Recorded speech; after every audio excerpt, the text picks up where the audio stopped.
우리 1장인가 할 때 아까도 뭐 칸트라는 이름을 잠시 언급했지만 칸트 얘기할 때 붕어빵과 뭐 밀가루 반죽 이런 얘기를 하면서 제가 지각 없는 개념은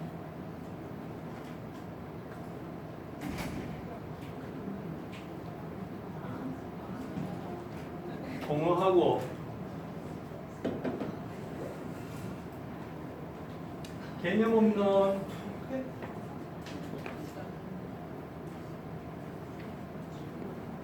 지각은 맹목이다, 맹목적이다 이런 얘기를 한 적이 있어요. 이게 칸트의 말인데 이건 철학적으로 얘기를 하면 복잡해지고 저도 잘 모르니까 우리한테 적용해서 대응해서 보자면 이 지각이라는 것은 경험 이렇게 얘기할 수 있고 이 개념이라는 것은 바로 오늘 키워드 도식에 상응한다고 볼 수 있어요. 그런데 아까 쉬는 시간에 질문하기를 도식은 계속 변하는데 도식은 바뀌기 힘들다고 하는데 말이 안 맞잖아. 얘 잘 지적했어. 도식이 변화하더라도 예를 들어서 비유적으로 내가 삼각형의 도식을 갖고 있다가 사각형으로 바뀌는 경우는 극히 힘들다는 얘기예요.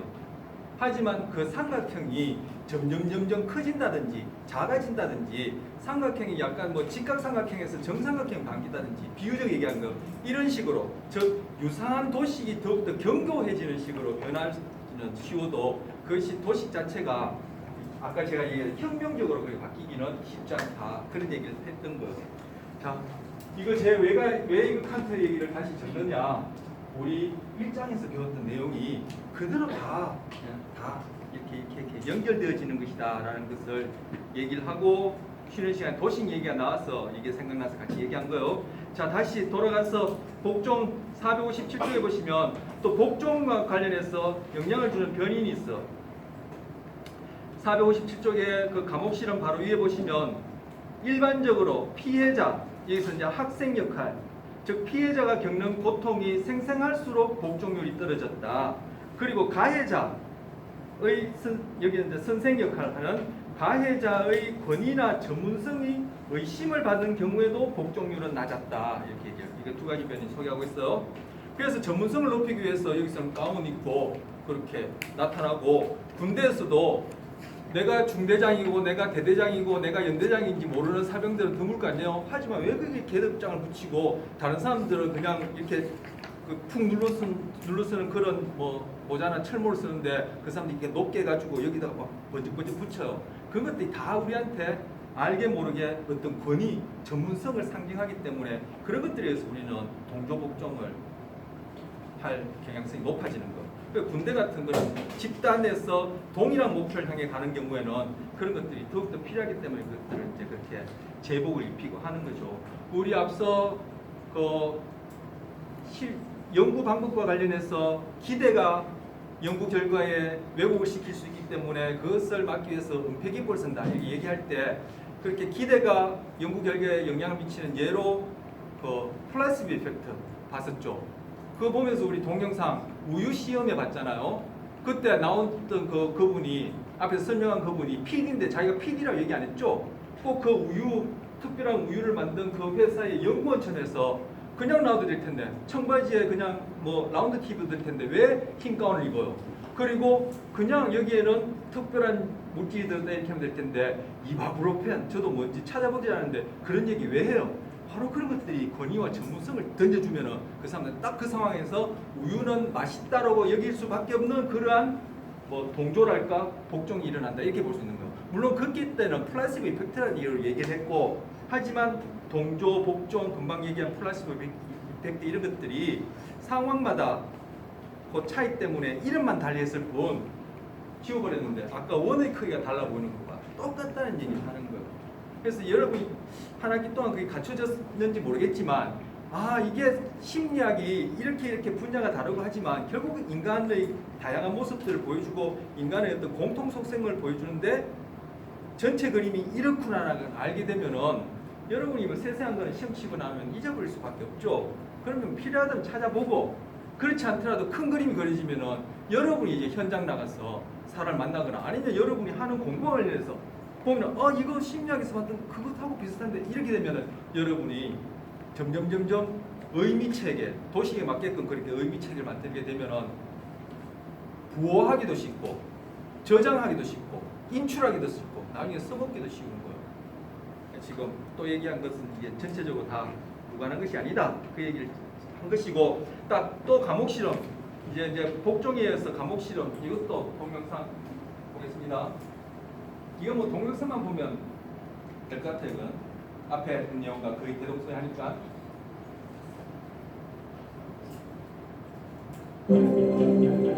신문에 난 모집 광고를 보고 찾아온 24명의 실험 참가자들은 그 자리에서 동전을 던져 가짜 교도관과 가짜 죄수로 역할을 나눕니다. 그리고 미리 짜여진 대로 경찰이 가짜 죄수의 집에 쳐들어가 수갑을 채워 제보를 한 뒤 스탠포드대 지하 감옥으로 끌고 왔습니다.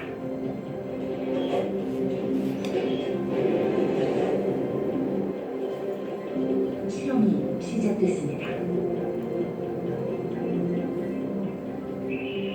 그런데 첫날부터 예상치 못한 일이 벌어집니다.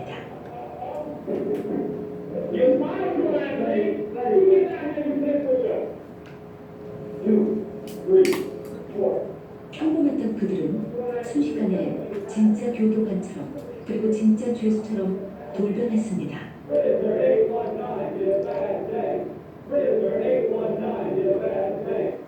The result was very sad, sad commentary to human nature because the situation won and people lost.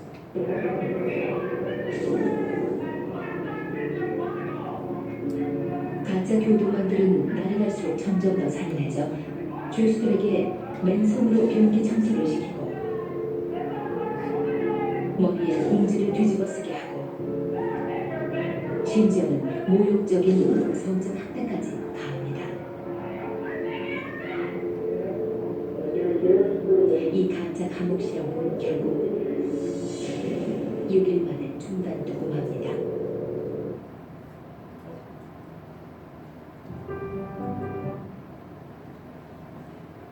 이거 좀 그렇죠?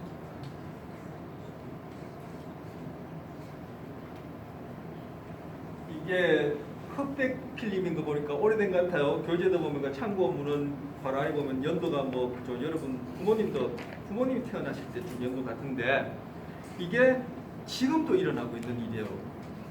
그리고 근전에 이라크전 여러분 기억나는 사람 있는지 모르겠어. 여러분 그때 몇 학년 때 중요했나? 그 포로들을 꼭 이런 식으로 대우한 것이 동영상에 퍼져가지고 한동안 난리 났었죠. 뭐 이게 뭐 남녀 할 것 없이 그 안에 포로들 그리고 군인들도 남녀 할 것 없이 성적 학대까지 하는 것이 왜 그걸 촬영했는지 모르겠지만 그것이 어떻게 겉으로 이렇게 유포가 돼가지고 이제 미군들이 이제 비인도적인 행위를 한다 해서 한동안 시끄러웠었어.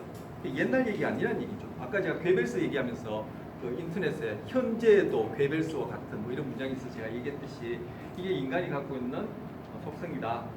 심리학적인 어떤 그런 특성이다. 이렇게 볼 수 있다는 거죠. 여기 교도관 역할하고 죄수 역할하는 사람들이 여러분 같은 일반 대학생인데 그냥 동전 던지기 해가지고 자원자를 모아서 그렇게 한 것인데 교도관이 옷을 입히고 죄수의 옷을 입히고 그리고 그냥 강의실에서 그렇게 해도 될 텐데 정말 교도소처럼 딱 지어놓으니까 바로 그 도식 속에 들어가니까 그 도식에 맞게끔 행동하는 거죠. 아, 난 교도관이다라는 그 도식에 맞게끔 행동하는 거예요. 그러니까 그 죄수들도 그렇게 뭐 복종이란 복장이랄까 그런 주어진 도식 하에서 그렇게 행동이 나타나더라 이렇게 얘기를 하는 거예요. 자, 그다음 장 넘기면 자, 사회적 맥락에서의 추론과 판단했는데 추론 판단 한마디로 사회적 맥락에서 우리는 어떻게 사고하는가를 묻는 것. 자, 첫 번째 보면은 정보 수집에서의 오류와 편향하고는 온갈로, 괄호, 양갈로 해서 확정적, 가설검정, 자기 실현 예언 뭐 이렇게 나오는데 그 두 가지가 큰 제목이 뭐냐면 정보 수집에서의 오류와 판단이요. 이 정보 수집 이게 이제 뭡니까 인지주의 심리학적 입장에서 용어를 써서 이렇게 한 것인데 정보 수집을 달리 얘기하면은 사회적 상황에서 우리가 뭔가를 경험할 때 보고 듣고 뭐 맛보고 할 때 어떤 오류와 편향 즉 우리의 사고가 어떻게 비합리적일 수 있냐 이걸 보는 거예요.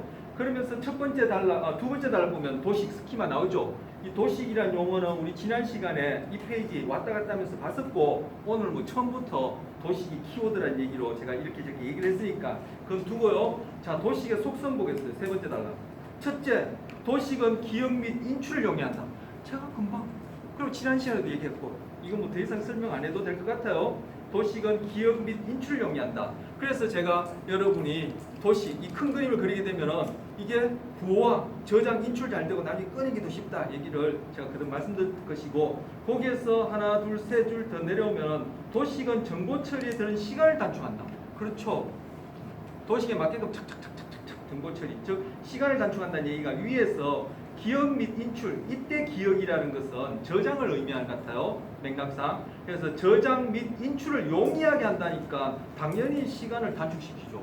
용이하면은 정보 처리하는데 시간을 단축시킬까요? 그리고 정보 처리라는 것을 구체적으로 여기서는 저장, 인출에 해당하는 것이니까 첫 번째, 두 번째는 이어지는 내용이라고 볼 수 있고 세 번째, 거기 금방 읽었던 거에서 아래로 한 두 줄 더 내려오면은 셋째, 도식은 해당 도식에 대한 정서를 포함한다. 이거는 오늘 처음 시작할 때 정서 얘기했죠? 그리고 우리 언어 속에 정서, 가치가 포함 안 되어 있는 언어 찾아봐요. 몇 개나 있나? 물통 이런 거에 대해서는 별로 가치 판단이 없죠. 하지만 사랑, 정의, 평화, 살인 이런 데 다 가치 정서가가 들어있죠. 하지만 이 물통에 대해서 제가 만약에 고전적 족구가 일어난다면 여기도 정서가 포함되겠죠. 그죠? 내가 길을 가다가 이 물통에 물이 담긴 것이 아파트 한 10몇 층에서 떨어졌다. 이게 뭐 몇 그램 안 되지만 이게 떨어질 때 그 무게는 뭐 몇십 배가 된다 그랬나? 맞아서 지금 머리가 깨졌다. 이러면 다음에는 물통을 보면은 아니 물통이 높은 데 얹혀 있는 거 보면 저는 벌써 불안하고 그걸 치우려고 하겠죠.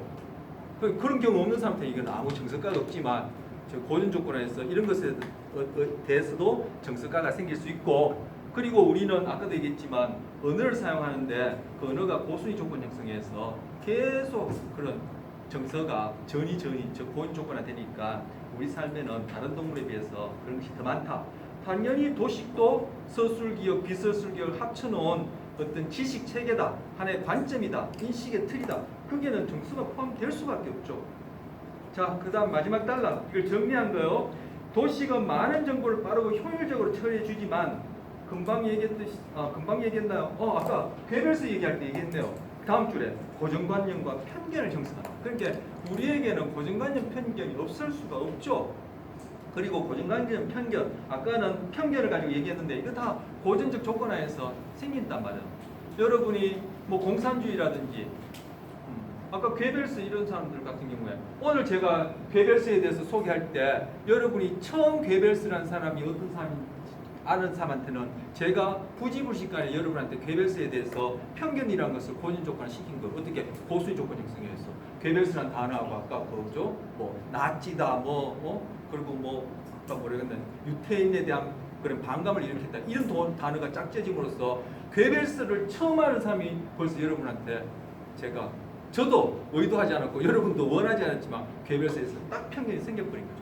바로 그런 것들이 도식이라는 얘기예요. 그래서 도식은 정보를 빠르고 효율적이고 그리고 고정관념 편견을 형성한다. 그래서 뭐 다른 동물의 경우에도 고정관념 편견에 해당하는 어떤 그런 현상들을 찾아볼 수 있겠지만 다른 동물 차치하고 인간의 경우에 고정관념 편견이 없을 수는 없어요.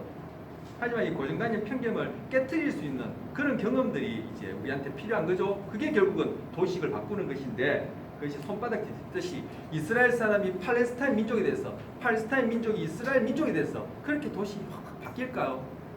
글쎄요. 제가 참 쉽지 않은 것 같아요. 그렇죠? 팔레스타인은 팔레스타인들이 이스라엘 민족에 대해서 갖고 있는 그 도식이 더욱더 견고해지는 식으로 변할 가능성이 높지 이것이 완전히 손바닥 뒤집듯이 바뀌기는 힘들 것 같아요. 자, 그 다음 줄 바로 금방 얘기했던 거.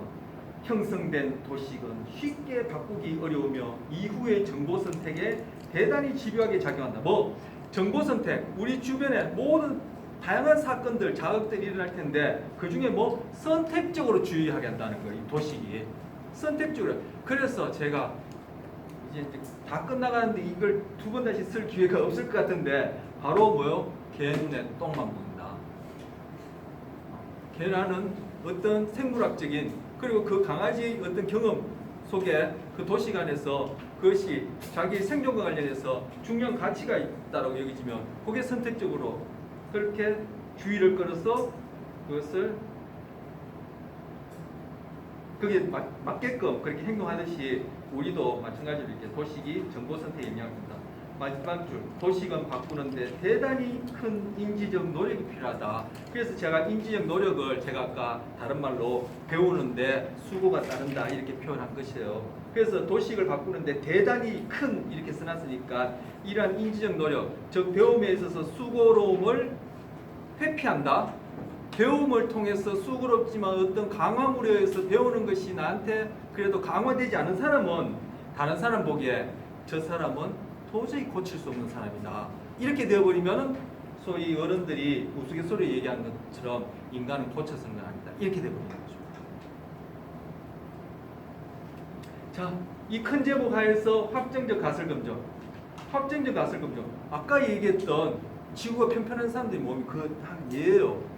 우리가 지구 편편한 사람들의 모임을 어떤 용어와 관련해서 배웠죠? 확정 편향이라는 걸 배웠죠. 그 사람들은 지구에 대해서 갖고 있는 도식이 편편하다는 도식을 갖고 있으니까 그 도식에 맞는 것만 아까 어떻게 한다 해서 정보를 선택한다 했죠. 하고 봐.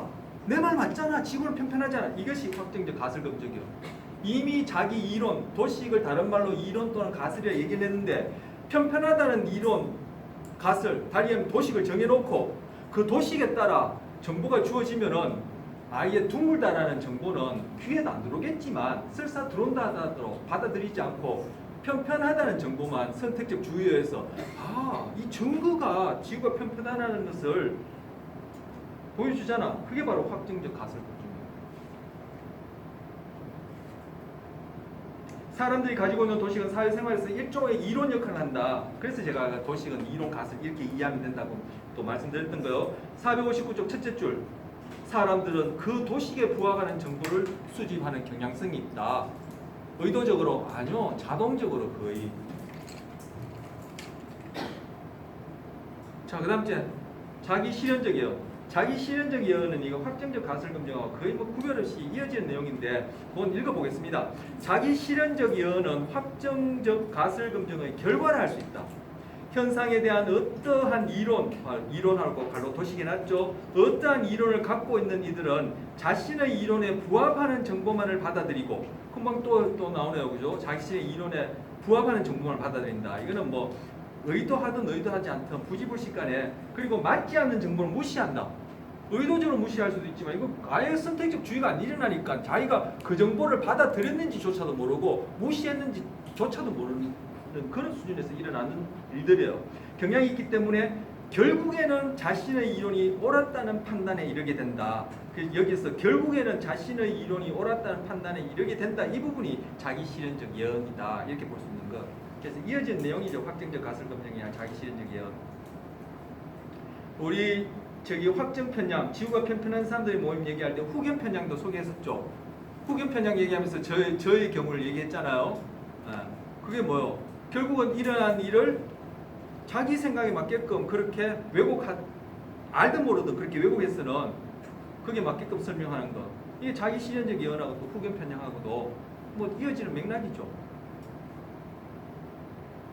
그때 제가 여러분 기억나는지 모르겠지만 제가 동영상 찾아보면 제가 확실하지 알겠지만 제 기억상으로는 이 확정 편향 얘기하면서 저 사회심리학 가면은 이 얘기 또 나온다 얘기했던 게 바로 이 얘기예요. 그러니까 이 첫 장부터 끝장까지 이게 다 이어지는 얘기다. 다시 한번 또 강조하고요. 바로 이러한 자기 실현적 예언, 확정적 가설검증 이하에서 일어난 일들이 그다음 달라 속옷을 뒤집어 입어야 경기 성적이 좋아진다는 징크스 그리고 미신 행동들이 이러하다. 우리 징크스 미신 행동을 어디서 배웠어? 2장 연구와 관련해서 상관관계 착각상관에서 배웠죠. 상관이 없는데 어떤 일이 연이어서 일어난다면은 우리는 꼭 그것이 인과관계가 있는 것처럼 여겨서 그 결과가 내 도식에 맞게끔 내 입맛에 맞게끔 만들기 위해서 서로 관계없는 이 원인을 내가 통제하고 싶어 한다 했잖아. 컨트롤하고 싶어 한다 했잖아. 그것으로 나타난 현상이 바로 징크스 미싱이다 이렇게 얘기를 했던 것이고, 학습 심리학에서 학습과 기억에서는 징크스 미싱은 뭐 강화에서 일어난다. 어떤 행동을 했는데 징크스 미싱이라고 부를 수 있는 어떤 행동을 했는데 거기에 어떤 인과관계가 있는 것이 아니라 어떤 내가 바람직하다고 좋다고 여기지는 개인적인 어떤 그런 일이 일어나면은 이 징크스 미신에 해당하는 행동을 우리는 또 하게 되고 또 하게 되고 그것이 강화다 이렇게 얘기했던 것이죠. 거기서도 바로 뭐 이러한 과정들이 포함된다고 볼 수 있는 것이죠. 자, 왜 이렇게 지금 큰 제목이 정보 수집에서 오류와 편향이라는 이름으로 확정적 가설 검증, 자기 시현적 예언, 우리 앞에서 봤던 확정 편향, 후견 편향, 즉 결국은 자기 도식에 맞게끔, 자기 도식에 맞게끔 받아들이고 도식에 맞게끔 설명하고 결국은 내가 맞았잖아라고 이렇게 얘기를 하느냐. 우리는 그것이 옳든 그르든 나름 세상을 보는 이론, 가설, 도식을 갖고 있어야지만이 내가 어떻게 할 수 있다, 어떻게 하면 되겠다라는 그러한 기대를 할 수 있기 때문에 그런 거예요. 왜 그런 기대를 갖고 싶죠? 우리는 심리적으로 안정감을 갖고 싶어서 그런 거. 그 기대 예측이 설사 틀린다 하더라도, 맞는지 틀린지 그 근거가 없다 하더라도 우리는 그런 심리적 안정감을 갖고 싶어서 그렇게 한다라고 얘기를 하는 거예요. 자, 여러분 시험 봅니다. 분명히 중간시험, 기말시험을 본다는 건 알지만 범위가 어딘지, 언제 보는지, 문제가 몇 문제 나오는지, 어떤 형식으로 보는지 전혀 정보가 없다. 여러분 그러면 분명히 시험 보는데 시험 공부를 어떻게 해야 될지 감이 안 생기죠. 그러면은 아예 에이 모르겠다고 포기하는 경우도 저는 포기할 것 같아요. 아니면 속에서 불이 올라오겠죠. 저 욕할 거 아니에요. 시험 본다는 거 아무 정보 안 주니까. 그게 바로 뒤에 나오는 얘기예요. 자, 봅시다. 459쪽의 마지막 달라. 정보의 수집과 선택에 나타나는 이러한 편향성은 사람들이 갖는 통제감 욕구다. 이 통제감 욕구. 조금 전에 얘기한 사람들은 환경과 사회 속에서 안정적으로 생활하기 위해 기본적으로 통제감을 가지려 한다. 이건 뭐 그 본능적이죠. 사람들은 이 통제감으로 자신을 둘러싼 환경을 지각하며 심지어 통제할 수 없는 상황에서도 환경과 자신에게 일어난 사건을 통제할 수 있다라고 믿고 싶어 한다는 거 갈로하고 뭐예요? 착각이다. 그 실제와 관계없다는 거. 그래서 통제감 욕구라는 것은 우리가 갖고 있는 본능적이다 얘기할 수 있는 것인데 결국 그건 뭐 실제 그러냐 아니냐 관계없이 우리의 심리적 안정감, 그리고 우리가 생존과 적응에 그것이 완전하진 않지만 그래도 살아나가는데 적응적이니까 갖게 된 착각이다. 그래서 통제감을 잃게 되면 사람들은 고통스럽고 분노하고 무력감을 느끼며 우울해진다. 따라서 통제 착각은 그 논리성 유무에 관계없이 개인의 적응과 동기에 필수적 기능이다. 바로 우리 타고났다는 거죠. 그 구체적으로 어떤 통제감을 가지느냐, 이거는 뭐 경우마다 다를 테고, 뭐 속옷을 뒤집어 있든지 면도를 안 하든지 뭐 엿을 붙이든지 이런 것들은 다양하지만 이거는 필수적인 기능이다.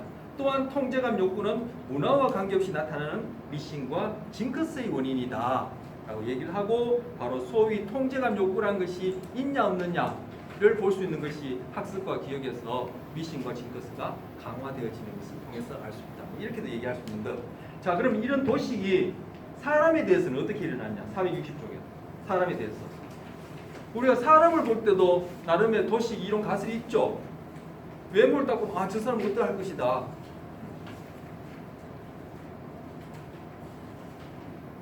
여러분 뭐 여기 1학년들 2학년들이니까 그래도 뭐 이번 학기에 수업을 여러 개 들어봤을 텐데 소위 저처럼 앞에 나와서 이렇게 떠드는 사람들 보면은 대충 비슷한 옷차림새가 있죠.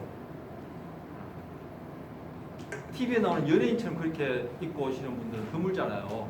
소위 뭐 예능 대학 이런 데는 또 그런 분들이 계실 수 있지만 그런 것들도 보면은 아, 여러분이 이미 그런 경험이 이미 있었고 중고등학교에 있었고 지금 대인지각이요. 사람을 봄에 있어서 도식이 영향을 미치는 것인데 어떤 옷차림새다라는 것을 여러분이 이미 기대하고 또 그런 도식도 있고 그걸 할 때 어떠할 것이다라는 다른 어떤 특성, 속성들도 여러분이 기대 예측을 할 수 있단 말이에요. 그런데 너무 아니다, 즉 도식에 벗어난다 이렇게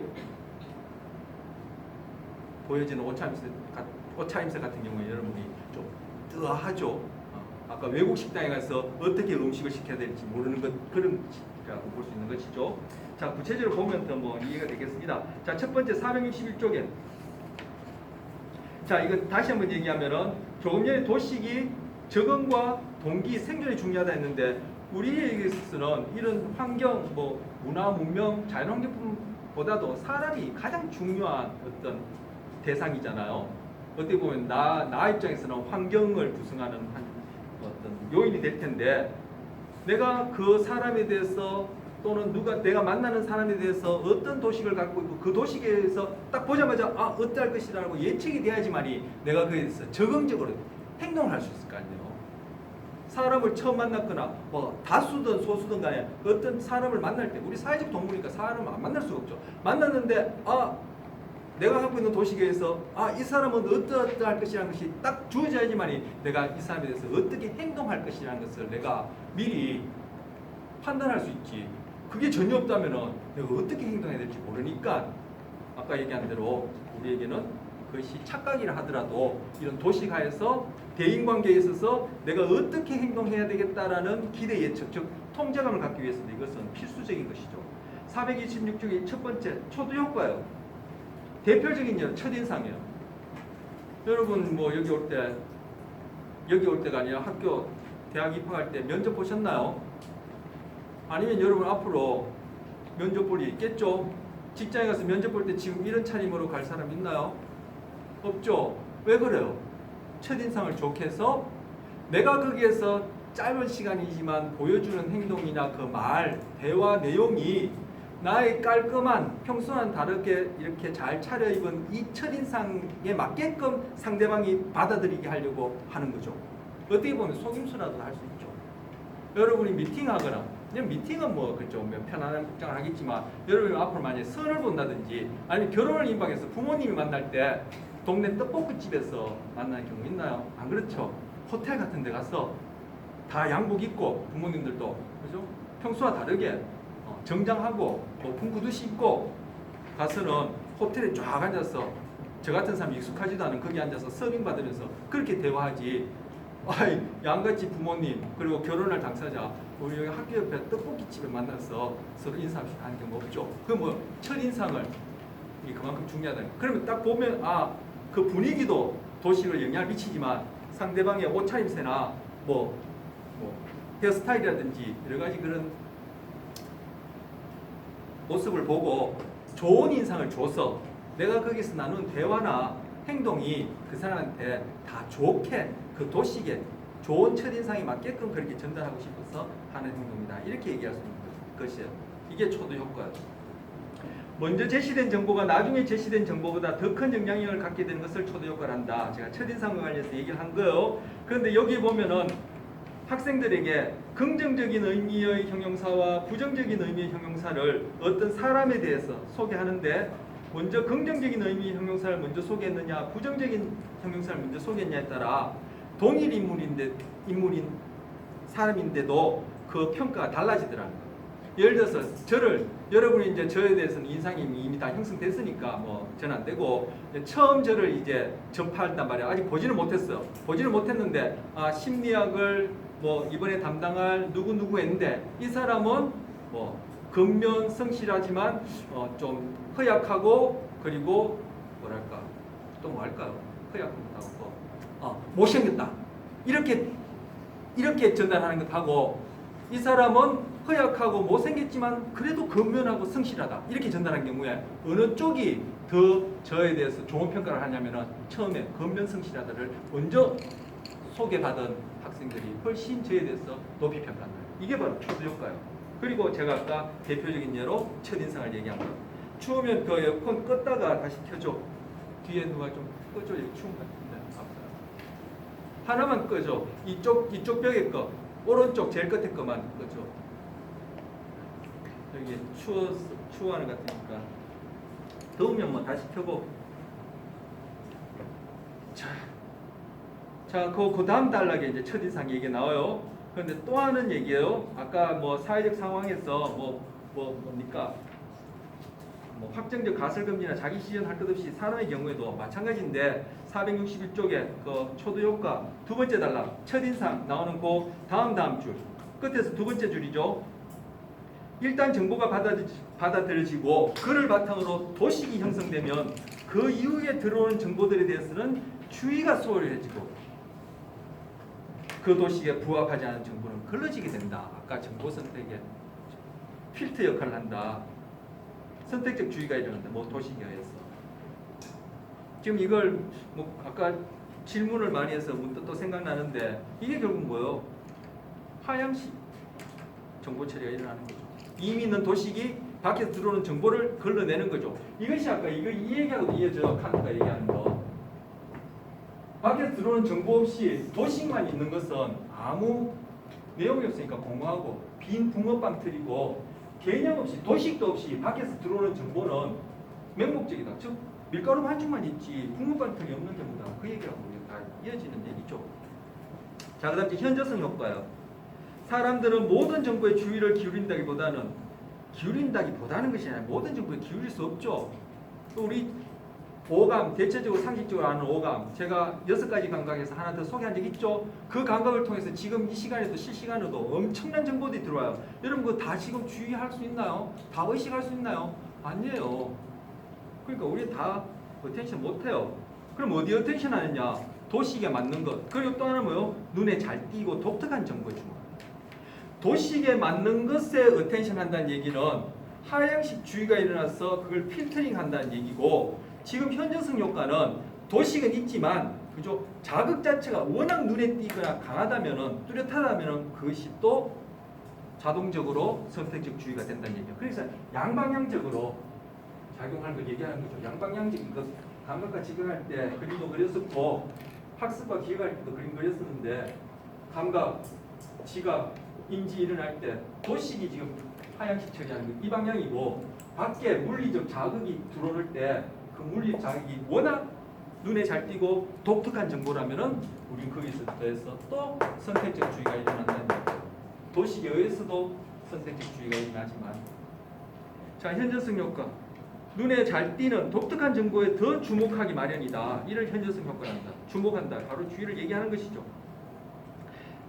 자, 그 다음 후광 효과. 이게 다 비슷비슷한 얘기인데 제가 보기에는 후광 효과. 후광 효과는 어떤 하나의 특징이 좋게 평가되면 다른 특징들 또한 좋게 평가되는 현상을 얘기한다. 제가 아까 면접 보거나 중요한 만남에서 여러분이 그렇게 성장을 하고 잘 차려입고 평소와 다르게 말씨도 그렇게 하고 행동도 다소곳이 그렇게 하는 경우, 여러분이 만약에 여러분이 원하는 기업에, 큰 기업에 가서 면접을 본다면 아주 다소곳이 하겠죠. 저는 거기에 대해서 별로가 전혀 개의치 않는데, 여러분이 저한테 지금 대하는 행동하고 그렇게는 안 하겠죠. 다소곳이 다 하면서 네 이렇게 하겠죠.